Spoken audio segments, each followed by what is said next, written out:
Congratulations. एक ऐसी topic पे सीरीज आने वाली है जो टॉपिक के लिए मैंने जब देखा पहली बार ट्रेलर, सब लगा कि ये टॉपिक पे बननी चाहिए, क्योंकि we live in the social media life जहाँ पे रोज ऐसे मैसेज आते हैं। आई पर्सनली फील दैट कि इस टॉपिक पे आनी चाहिए। What was your thought process जब आपको पता चले अबाउट द स्क्रिप्ट? तो सबसे पहले ये बहुत ज़रूरी बात है कि इसके बारे में हम ओपनली बात करें, क्योंकि जैसे पहले हम मेंटल हेल्थ की बात नहीं करते थे। बाद में जब हमने बात करनी शुरू की तो हमने रियलाइज़ किया कि कितनी बड़ी एक हमारी परसेंटेज है जिनको शायद थेरेपी की ज़रूरत हो सकती है या फिर थेरेपी उनको हेल्प कर सकती है। बट क्योंकि बहुत टाइम तक ये टैबू था तो लोग एक दूसरे से इस बारे में बात नहीं करते थे। मेरे को ज़ुकाम लगेगा तो मैं आपको बता दूंगा कि मेरे को ज़ुकाम हुआ है, बट अगर मुझे यहाँ से कोई चीज़ परेशान कर रही है तो मैं इतना ओपनली शायद आपसे डिस्कस नहीं करूँगा।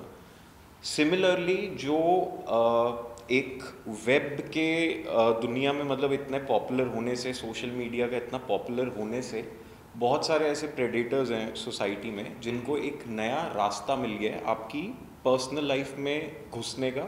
उसके बाद आपको धमकी देने का, मैनिपुलेट करने का और आपसे जो चीज़ें वो चाहता है हैकर वो निकलवाने का। क्योंकि कहीं ना कहीं वो हैकर्स की उनको लोगों की साइकोलॉजी बहुत अच्छे से पता है कि अगर मैं कुछ इनकी पर्सनल लाइफ के बारे में जान सकता हूँ और इनको धमका सकता हूँ तो फिर ये शायद इतनी कंफर्टेबली दूसरे लोगों से शेयर नहीं करेंगे, क्योंकि शायद कोई छुपाने वाली बात होगी, जबकि ऐसा मोस्टली नहीं होता। बट वो शेम के कारण जो हमें शायद आज की डेट में सोशल मीडिया पे मिल जाती है, या फिर जो अपने लोग जज करने लग जाते हैं कि यार तुमने ऐसे कैसे फंस गए, तुम्हें इतना भी नहीं समझ आया कि ये तुम्हें बेवकूफ़ बना रहे थे। बट कभी कभी नहीं समझ आता। कभी कभी ऐसा हो सकता है कि हमारे से जो एल्डर जनरेशन है जो कि इतनी टेक savvy नहीं है, वो ऐसे किसी लिंक पे क्लिक कर दे जिसकी उनको पूरी समझ ना हो और बाद में वो ऐसे किसी स्कैम का मतलब they become the victim of that scam. तो इस बारे में बहुत ओपनली बात करना और सेक्सटॉर्शन के बारे में बहुत ओपनली बात करना बहुत ज़रूरी है। तो मेरे फर्स्ट मतलब रिएक्शन इतने सारे थे अब कि यस। क्या रिएक्शन था आपका? मैं कुन से एकदम अग्री करती हूँ। और जब तो यू वोंट बिलीव मेरे फैमिली फ्रेंड के साथ ही हुआ था। Okay. Yes, very close family friend. और उन्होंने आई नो वो पूरा मतलब खुल के शायद वो नहीं बताएंगे ये सारी चीज़ें, लेकिन उनके साथ ही हुआ था। सिमिलर केस हुआ था। लड़की आई थी एंड आई थिंक उन्होंने वो उनका वो फेस का AI के थ्रू कुछ किया, morphing and all, and blackmail किया। फिर वो लोग लकीली बिकॉज साइबर क्राइम ये सब में गए उनका। बट यू नो आपके रेप्यूटेशन डैमेज होता है, इमोशनल डिस्ट्रेस होता है। आप और ख़ास करके जैसे सेक्स हो गया, प्लेजर हो गया, इन चीज़ों को लेकर हमारी भारतीय सभ्यता में बहुत टैबू है। अभी भी लोग ओपन नहीं हैं। लोग उसे रूढ़िवाद मानते हैं, नो काफ़ी वो ऑर्थोडॉक्स है अभी भी उन चीज़ों को लेके, विच इज़ फाइन। बट उस दर्द से ना लोग बाहर नहीं आते हैं। यू नो कि अरे मेरे से गलती हो गई है, प्लेजर को मैंने इंपॉर्टेंस दे दिया या ऐसे दे दिया, और इसका फ़ायदा उठाते कौन? स्कैमर्स। कि पता है भाई ये तो चुप रहेगा, ये तो भाई अपनी इज्जत बचाने के लिए करेगा। जो इज्जत वाली बात आती है ना, इज्जत आपको ले डूबती है। यू नो कि भाई मेरी इज्जत है, आप इज्जत को कहीं और से कनेक्ट करो। लेकिन यू नो ये साइकोलॉजी, जैसे कुछ ने कहा, साइकोलॉजिकल लेवल में वो खेलते हैं कि हमें एक वो पॉइंट मिल गया और बर्बाद कर देते हैं। नरेशन कैसा था आपकी किरदार के बारे में? नरेशन क्या था? बहुत फन नरेशन था एक्चुअली, क्योंकि सो जो हमारे कैरेक्टर्स हैं टीटू, सोनू और स्वीटी के, सो बेसिकली एक तो उसमें कैरेक्टर्स के थ्रू पहले ये बताने की कोशिश की है कि ये जो स्कैमर्स होते हैं ये एक्चुअली में कितने आम लोग होते हैं। मतलब ये हम में से, हमारे जैसे कपड़े पहनते हैं, हमारे जैसे दिखते हैं, हमारी जैसी बातें करते हैं, बट इनकी एक सीक्रेट पर्सनल लाइफ होती है जिसके बारे में किसी को पता नहीं होता है। और उसमें स्पेसिफिकली ये जो 3 कैरेक्टर्स हैं ये इसको एक एंटरप्रेन्योर जर्नी की तरह लेते हैं, ये एक अपने स्टार्टअप जर्नी की तरह उसको लेते हैं, एक बिजनेस की तरह उसे कंडक्ट करते हैं, उसको बहुत सीरियसली लेते हैं कि अगर हम लोगों को स्कैम भी कर रहे हैं तो उसका भी एक मेथड होना चाहिए, उसका भी एक बिजनेस स्ट्रैटेजी होनी चाहिए, उसका भी एक रिटर्न ऑन इन्वेस्टमेंट होना चाहिए कि हम इतना इन्वेस्ट कर रहे हैं तो उसमें से हमें इतना मिलना चाहिए। तो ये एक बड़ा ही इंटरेस्टिंग होता है, क्योंकि जनरली अगर मेरे जैसे कोई और नौजवान से पूछा जाए कि आप ज़िंदगी में क्या करना चाहते हो, तो वो जनरली बहुत ही मतलब कैसे क्या कहते हैं उसको कंस्ट्रक्टिव बातें करेंगे कि मैं अपने करियर में ये करना चाहता हूँ, ऐसे आगे बढ़ना चाहता हूँ, ये सर्विस प्रोवाइड करना चाहता हूँ, या फिर एंटरटेनमेंट में ऐसा करना चाहता हूँ, ये कंटेंट क्रिएट करना चाहता हूँ, ऐसी फिल्मों का हिस्सा बनना चाहता हूँ। लेकिन वहीं पे एक मेरी एज का एक और लड़का है जो कि बिल्कुल ही स्ट्रक्चर से बाहर जा चुका है, वो सोसाइटी के स्ट्रक्चर में ही नहीं आता। क्योंकि अगर उससे पूछा जाए कि उसकी एस्पिरेशनल जर्नी क्या है, तो उसकी जर्नी ये है कि और अच्छी स्ट्रैटेजीज बना के लोगों को और बेहतरीन तरीके से स्कैम करना, और वही उसका बिजनेस है। तो उसके लिए वो उसका बिजनेस है, वो उसको वैसे देखता है। तो नरेशन में मेरे को ये जो पर्सपेक्टिव था बहुत अच्छा लगा कि मेरे लिए ये बंदा बिल्कुल हो सकता है, पर्सनली अगर मेरे से ओपिनियन मांगा जाए तो ये बंदा नीच है शायद, ठीक है, ये बंदा शायद बहुत ही बुरा है, लेकिन जैसे ये बंदा खुद को देखता है और खुद के बिजनेस को देखता है वो बिल्कुल अलग है। तो उस नज़रिए से वो कहानी को समझ पाना, तो वो बहुत ही फन और इंटरेस्टिंग पार्ट था। क्योंकि मेरे आज तक दिमाग में ऐसा नहीं आया कि मैं किसी तरह ये स्कैम करके ऐसे मैं अपना बिजनेस बढ़ाऊंगा और फिर धीरे धीरे कैपिटल सेव करके ऐसे इन्वेस्टमेंट्स पे रिटर्न मुझे मिलेंगे। तो ये एक कंप्लीटली मतलब कि मेरे लिए वो था, ब्रेन मेकओवर था, क्योंकि उसकी तरह सोचना और यस हम एक हमारी स्वीटी मिसिंग है अभी, सोनू और टीटू यही है, तो बाकी सोनू बताएगी अपनी। काफी प्यार करते हैं एक दूसरे से वैसे। Okay, She is being sarcastic. मतलब हमारी दोस्ती काफी देखने को मिलेगी लोगों को। अगर मैं अपने कैरेक्टर के बारे में बात करूँ जी, सोनू का ना काफ़ी डुअल पर्सनालिटी आप देखेंगे। मुझे ऐसा लगता है कि वो ना इनके स्कैमर भी है डेफिनेटली, उसका एक डेविल साइड भी है, बट कहीं ना वो इमोशनली ड्रेन्ड है, इमोशनली ट्रॉमेटाइज्ड है। एज इन मुझे ऐसा लगता है कि वो सोनू का कैरेक्टर ना बड़ा, क्या मैं बोलूँ, वो बहुत सेंटिमेंटल है, यू नो, काफ़ी इमोशनली प्यार के लिए डिपेंडेंट हो सकती है वो। मुझे ऐसा लगता है प्यार के लिए कुछ भी कर सकती है, ये भी हो सकता है अपनों के लिए कुछ भी कर सकती है। कभी ऐसा नोटिस किया है कि सोशल मीडिया पे मैंने एक चीज़ काफ़ी नोटिस की कि हम देखते हैं कि कमेंट सेक्शन पे ही रहता है कि इधर से आप आ सकते हो directly, you can go to this channel और this profile. Have you ever seen your comment section? हाँ जी, यस, हाँ जी, yes.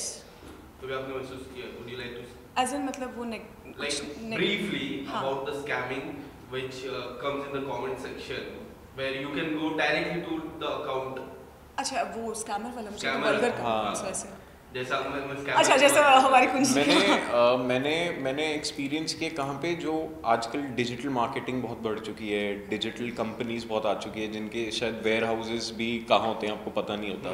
So you get those messages from unknown numbers कि उधर वो बोलते हैं कि अगर आप घर बैठे बैठे 3 घंटे में 10,000 रुपये कमाना चाहते हैं, 6 घंटे दीजिए तो आप 50,000 कमाएंगे, 1 महीने में आप 5 लाख कमाएंगे, तो 2 साल में आप अपनी यॉट में घूम रहे होंगे, ऐसा वैसा वो बहुत सारे बिजनेस प्लान दिखाते हैं। तो मैंने एक बार ऐसे ही अपने एडवेंचर के लिए मैंने कहा मैं देखता हूँ, ठीक है, मैं अभी घर बैठे बैठे 3 घंटे में मैं 6,000 कमाएगा अभी, ठीक है। तो मैं उस पर गया, ठीक है, फिर मेरी बात होनी शुरू हुई, तो वो कहते हैं कि आप टेलीग्राम ऐप डाउनलोड कीजिए पहले, ठीक है। फिर मैंने टेलीग्राम डाउनलोड किया, फिर उस पर एक पूरा प्रोफेशनल तरीके से मैसेज आता है जिसमें एक पूरा कॉन्ट्रैक्ट होता है कि ये आप हमारे ग्रुप पे नहीं बोल सकते, ये चीज़ों को आप प्रमोट नहीं कर सकते, हमारा बिजनेस ऐसे होता है। फिर उनसे पूछो कि बिजनेस कैसे होता है, कहते हैं हम आपको एक अकाउंट नंबर देंगे, पहले आप इसमें 20,000 जमा करवा दीजिए, उसके बाद हम आपको आगे का प्रोसेस बताते हैं। फिर हम 6,000 तुम 20 दो, हम 6 देंगे, ठीक है। तो फिर कहते हैं कि ये बस एक डिपॉजिट होता है जो आपको, और ऐसी कोई कंपनीज नहीं होती, ये सब स्कैम्स होते हैं। अब जैसे ठीक है, मेरे को ज़्यादा घर पे बैठना नहीं होता, मैं अपनी शूट पे होता हूँ, कभी जिम में होता हूँ, कभी कहीं होता हूँ, कभी कहीं, तो मेरा ब्रेन ऑक्यूपाइड रहता है। बट अब ये सोचिए, जो लोग एक्चुअली में रिटायर हो चुके हैं, घर पे बैठे हैं और उनको एक्चुअली इन सब चीज़ों के बारे में कोई आइडिया नहीं है, वो इस बात को सच मान सकते हैं और ऐसे बहुत बार मानते भी हैं। ये तो खैर ठीक है, हमारा शो सेक्सटॉर्शन से रिलेटेड है, वो उसकी एक ब्रांच हो गई, बट पैसे निकालने के बहुत तरीके हैं ऑनलाइन। हाँ, पूरी तरह से एक तरह जाड़ करेक्ट, जिसके एक पॉइंट से करेक्ट। तो ये मैसेजेस आम तौर पे आते रहते हैं। खैर आज डेटा सबके पास अवेलेबल है, हमारा डेटा फेसबुक के पास भी है, इंस्टाग्राम के पास भी है, तो वो कई भी मर्चेंट्स को वो नंबर्स डेटा और वो सेल किया जा सकता है, जैसे कि पूरी दुनिया अभी चल रही है। तो आपके नंबर्स बहुत सारे लोगों के पास है जो जिनको आप पर्सनली नहीं जानते हो, तो वो भी आपको कांटेक्ट कर सकते हैं और ऐसे लिंक्स भेज सकते हैं कि आप इस पर क्लिक कीजिए तो ऐसा होगा, इस पर क्लिक कीजिए तो ऐसा होगा, और हमें उस सिस्टम का कुछ पता ही नहीं कि वो कंपनी कौन है, कौन चला रहा है। सो यही है कि आप प्लीज़, अगर आपके फ़ोन पे कोई भी ऐसे मैसेजेस आते हैं अननोन नंबर से या फिर कोई बैंक की वो आती है, तो एक बार अपने बैंक से कंसल्ट किए बिना उन पे लिंक पे क्लिक मत कीजिए जहाँ पे कि आपसे कोई भी डिपॉजिट मांग रहा है, OTP मांग रहा है, कुछ भी मांग रहा है, बिकॉज दीज थिंग्स हैपन। मतलब कि ऐसा नहीं है कि ये चीज़ें हो नहीं रही हैं, और उसी का एक बहुत ही एडवांस वो हो जाता है, वो सेक्सटॉर्शन हो जाता है, जहाँ पे कि अब तो पैसे देने के अलावा आपके पास और कोई रास्ता ही नहीं है। मतलब कि बेसिकली आपको ऐसा फील करवा दिया जाता है, जबकि अगर शायद हम एक दूसरे से इस बारे में बात करने में ज़्यादा कंफर्टेबल हों, तो हम इस चीज़ को, और अब धीरे धीरे समझा जा भी रहा है, क्योंकि मतलब कि साइबर क्राइम किस लेवल तक जा सकता है, धीरे धीरे अब गवर्नमेंट्स को भी पता चल रहा है, एजेंसीज को पता चल रहा है, तो धीरे धीरे स्टेप्स आर बीइंग टेकन कि सबके राइट सेफगार्ड रहें। बट फिर वही है कि वी कांट बी श्योर। आपसे जानना चाहूँगा कि जिस तरह से there was one episode of Tarak Mehta, हाँ एंड जी। After that the life have completely changed, जी। There were so many people coming to your Instagram. जी। हैव यू एवर थॉट कि इसके बाद क्या I should do focus on the OTT और television और डू सम रियलिटी शोज? कभी ऐसा? ऑनेस्टली मैंने ना कभी नहीं सोचा था कि मैं टीवी में कभी कंटिन्यू करूँगी, कभी नहीं, क्योंकि रिजेक्शन तो काफ़ी मिले हैं मुझे, बहुत बहुत। सो और एक अंदर से ना मुझे ऐसा लगता था कि शायद I can not do TV because it's a very difficult job, you know. आप 12 to 12 आवर्स का शिफ्ट होता है। मैंने जैसे सुना है अपने सीनियर से, जो दोस्त है, यार ऐसा होता है वैसा होता है, तो एक इंसान के मुंह से भी ना मैंने पॉजिटिव नहीं सुना था कि कि नहीं यार काम है, मस्त करो, पैशन है, जज्बा रखो, ऐसा किसी ने नहीं बोला। अरे हाँ यार ऐसा होता है वैसा होता है। बट आफ्टर डूइंग दिस अभी TV शो बालाजी का, मेरी वो जो मेंटालिटी थी ना वो चेंज हो गई कि नहीं यार ऐसा कुछ नहीं होता है। I mean you can take care of your self if you want to. आप और OTT का जहाँ बात है, मैं सब एक्सप्लोर करना चाहती हूँ। आई थिंक इतना बिकॉज अपॉर्चुनिटी मिल गया, जैसे डिजिटली हम बहुत ग्रो कर रहे हैं, और एक एक्टर के लिए अभी बहुत बहुत अपॉर्चुनिटीज़ है। आप TV, web, movie, short films हर जगह छा सकते हो, अपने टैलेंट को दिखा सकते हो। तो आई थिंक आपको एक्सप्लोर करना चाहिए, और अब तो मैं ओपन टू एक्सप्लोरेशन हूँ। बिग बॉस मी आई डोंट नो, नहीं। Because I thought like जब मैंने देखा, जी। there were so many things like I जी। told you about the Instagram. जी जी जी I thought कि you should go. सर मुझे ना पता नहीं, अभी एक हफ्ते पहले मेरी मम्मा से बात हो रही थी। अच्छा बेटी, छोटे बिग बॉस करोगी क्या? मतलब ऐसे कि जैसे मुझे अभी कॉल आता है।